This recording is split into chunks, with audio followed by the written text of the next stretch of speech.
Hi guys, in today's video I'm going to show you how to create a fake login page with a tool. You can just write this command and then you can see some list with all these sites, so Facebook, Instagram and such. You can type, for example, free. You can choose between different login page. We can take, for example, the new one. Then we can select the where to host. In this case I will host it in my computer, and I don't want a custom part.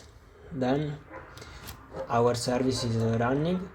You can open this link, and what we will get is that login page where you can insert mail and a password.